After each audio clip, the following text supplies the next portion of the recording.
begins before dawn, when the world is still silver and half-made. The desert holds its breath, cool and waiting, and the faintest line of light stretches across the horizon. Not yet gold, not yet day. You can almost feel the quiet anticipation, as if the sands themselves remembered the hands that once shaped them into impossible forms. The air tastes of dust and morning, pale mineral, and tenderly cold. A figure stares beside a low fire, his linen wrapped loose around his shoulders. He listens to the wind, the soft rustle of it passing over his skin. Somewhere in the near distance, a wooden cart creaks. The sound is patient, rhythmic, as if it too understands his endless work. The lifting, the shaping, the fitting of stone upon stone until it becomes something larger than any life. The light grows, and in its first warmth the desert blushes faintly pink.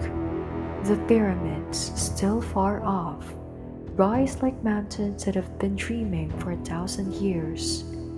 Even from here they seem both near and unreachable, edges softened by the thin breath of morning sand.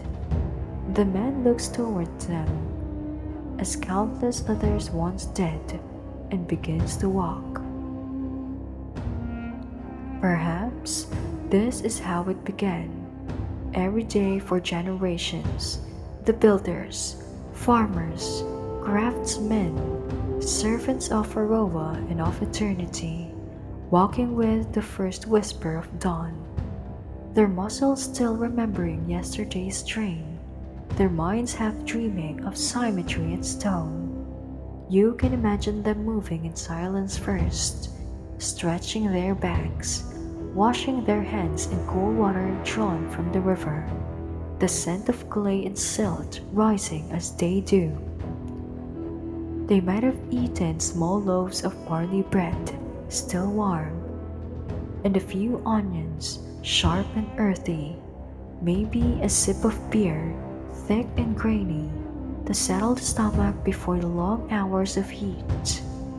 The first light would touch their faces, the same sun that had looked upon their fathers and their fathers before them, and the work would begin again. And always, there was the pyramid, vast and patient, waiting for their devotion. You can picture the quarry near the river's edge, shimmering in the rising heat. Men move slowly, methodically, tracing lines upon limestone blocks. The sound of chisels echoes like a heartbeat, steady and unhurried. Dust shifts and ribbon through the light, and every particle glows suspended, timeless. They did not rush. The rhythm of their labor was like breathing, slow, precise, eternal. A chisel strikes, a chip falls, a pause, another strike. The earth gives a little each time, and the block begins to reveal itself, not just stone anymore, but a fragment of a dream, one that would outlast them all. Perhaps they spoke little as they worked, conserving words the way they conserved water, but sometimes one might hum a low tune, something that blends with the pulse of tools and wind. Others join softly, and the song drifts through the air like a prayer. Above them, the desert begins to shimmer with heat. The mirage flickers, the horizon bends, yet the pyramid, still distant, holds its perfect shape, a promise of order in a world that wavers. When the sun grew higher, the Nile would gleam like a ribbon of liquid glass, its scent carried into quarries, cool, fertile, a reminder of life amid stone and dust. The river was their partner, their guide, their mirror. Through it came the blocks of granite from the south, floating on boats that glided silently over its depths. You can almost see it, men guiding ropes across the decks, their bare feet wet with river spray, the granite blocks towering behind them like captured mountains. They work in rhythms with the current, steering with poles, voices murmuring instructions that dissolve into the breeze. The river accepts their offering, bearing the stones towards eternity. On the banks, reeds whisper, bending gently. White egrets step carefully through the shallows, their reflections trembling, and always the smell, faintly sweet, of wet earth and green things drifting through the heat like memory. The worksite itself was alive with gentle motion. Hundreds, maybe thousands of hands, each knowing its place. Some smoothed the stones, others mixed the mud for ramps, or poured water on the sand to ease the sledge's glide. You can hear the soft drag of wood against wet earth, the muffled thud of footsteps in time with the chant. And though their tools were simple, copper, rope, and wood, their minds were infinite. They measured with eyes trained to the horizon. They calculated with bodies attuned to balance. Even the smallest shift of shadows or slope meant something sacred. Perhaps they looked upon the half-formed pyramid and saw not just a monument, but a kind of music made solid. Each layer rose upon the last like notes in a long patient chord, the harmony of human will and the world's stillness. At midday they rested. The workers gathered in shade, beneath cloth awnings or beside logs not yet lifted. The air smelled of sweat and bread, sun-warmed stone, and the faint sweetness of dates. They ate, laughed softly, closed their eyes for a while. The heat pressed down like a blanket, and time itself seemed to slow. When the day finally released them, the sun melting behind the horizon, they walked home together. Their footprints left shallow marks in the cooling sand, soon to be erased by night's breath. You might imagine them returning to small mud brick homes, where the lamps glowed with warm oil light. The air inside smelled of cumin and smoke, of cooking lentils and resting bodies. Children ran to meet them. A woman poured water from a clay jar, cool and tasting faintly of stone. They ate and spoke of little things, the weight of a block, the stubbornness of the wind, the laughter of a friend who's lived in the mud.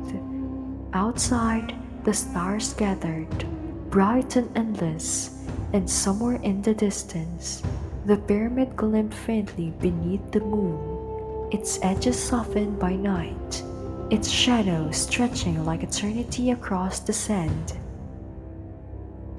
Perhaps the men lay awake a moment before sleep, feeling the ache in their muscles, the pulse of their hearts still slow and heavy from the day. They might have thought of their work, of stones fitted perfectly, of ramps reaching skyward, and felt quietly that they were part of something greater than themselves. And then sleep took them as it takes you, slow, warm, and full of dreams made of sand and light. There were other nights too, festivals when the moon was full and the city of workers came alive.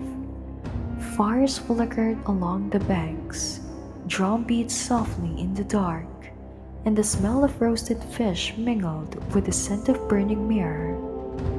They danced with tired feet, hands raised, eyes shining with joy that belonged only to those who knew the weight of the day's labor. The overseers too joined sometimes, laughing, sharing bowls of beer. For here, beneath the vast and different stars, they were all the same, small, human, fragile, together beneath the promise of stone and time. And perhaps Pharaoh himself, far away in his palace, dreamed of the same pyramid, rising inch by inch, carrying his name towards the sky. He did not see the face, perhaps, but the builder's rhythm echoed in his heart like a beating of wings. Even the gods, it is said, listened, for every block placed was a prayer, every slope aligned with the sun's journey, every corner touched by the wind and starlight. The pyramid was not only for the dead, but for the living who built it, a promise carved into eternity that what is made with devotion will never truly fade. Imagine the air trembling in the noon sun. The pyramid is half built now, its flanks broad and golden. Workers climbed along ramps that spiral upward like a dream of light. Their hands were raw, their skin burnished with dust, their breath slow and steady. But there is something serene in their motion, the rhythm of bodies that have surrendered to purpose. You can feel the texture of the stone beneath their palms, warm, gritty, hummingly faintly with the sun's energy. The blocks fit so closely that even time itself will find no way between them. Each alignment is checked by light and shadow, the sun's path marking their precision. In the distance, the Nile gleams again, patient, reflective. Boats move upon it, carrying food, water, stories. Life continues below even as immortality takes shape above. Perhaps the builders sometimes paused, wiping sweat from their brows to look at the world stretched around them.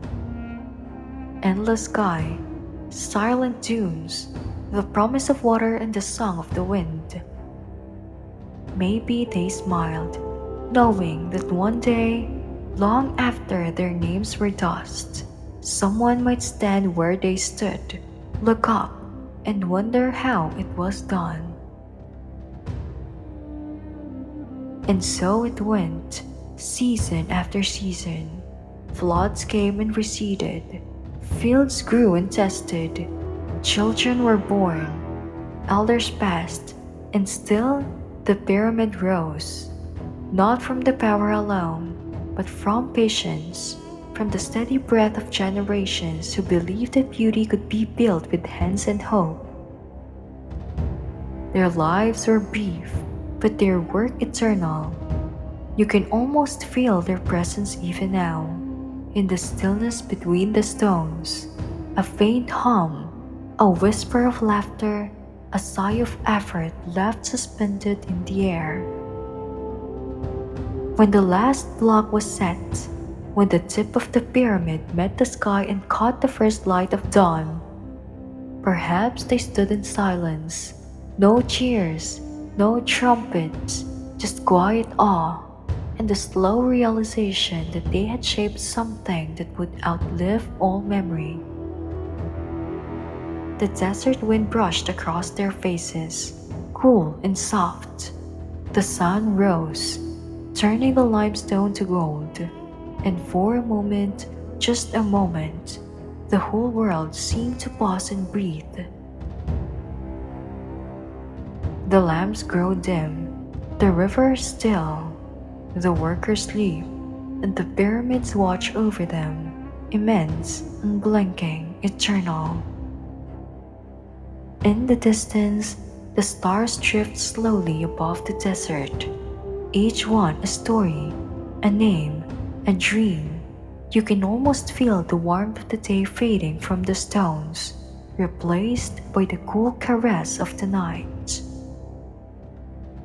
And perhaps, if you listen closely, you can still hear them, the quiet murmur of ancient voices, the breath of 1,000 hearts that once beat in rhythm with the rising of stone.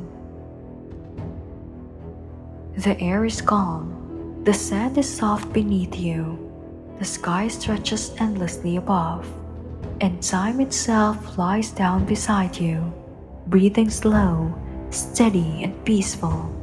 The pyramids remain, the desert sleeps, and now so do you.